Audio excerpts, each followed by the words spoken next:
It's Griff. Is this working? Is this working? I don't know if it's working, but I want to show you guys something if it is working. So, I got some grease on my hand. Look at all these butterflies on this bull thistle. So bull thistle is a non-native invasive. There's bees on this, and there's these butterflies I call skippers. They actually are butterflies that lay their eggs on grass. So when you're doing your native plant garden, make sure you put some native plants in there. So native grasses for these types of butterflies. They lay their eggs on grasses.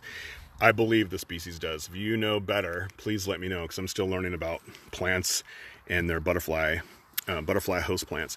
But anyways, I'm not going to let these go to seeds, though, because they're invasive. But right now, there's no other native things blooming out here. So I'm going to plant some for next year. And then when these seed heads get ready to seed, like this one back here, I need to go clip that off. I didn't see that one. So I don't want them to seed, but I am going to keep these flowers. But we need to, manage our invasive species so they don't spread. So I'm glad this is here, because look at how much is being used.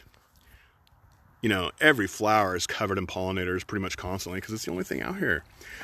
But I don't want it to seed, and so I got to find some replacement species. So what you can do is you can go to calscape.org, if you live in California, and you could find out what blooms late, because, like goldenrod and fuchsia and blazing star, because that's what I'm planting out here for next year. Fall is the time to plant. And North Coast, those of you in this area, North Coast CNPS, you got to request to go to their fall plant sale, so make sure you do. But these are awesome, pollinating thistles right here. We do have native thistles. They bloom earlier, though. But you can look at Native Plant Finder, too. If you're not in California, go to Native Plant Finder, and you can find out what blooms in your area and what butterflies it supports. Sorry, I'm distracted. Someone just texted me while I was making this video and said they found another Laura Mahan painting from the 1800s. And she's my hero. She was the woman that saved most of the redwoods, saved the Redwood League. Laura Mahan was awesome. And I just now got a text that says someone found one of her paintings. And so I'm going to get off now and go celebrate, because Laura Mahan is my hero. All right.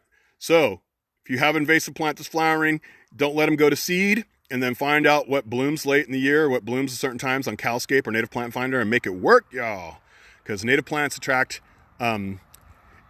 native insects. And you're like, well, this one's attracting native insects. Yeah, but nothing can lay their eggs on this, I don't think, unless it's really close related to our native thistle. So we need plants that flower, but that also can be that could also be hosts for our butterflies. Butterflies can lay eggs on it. So think of monarch and milkweed.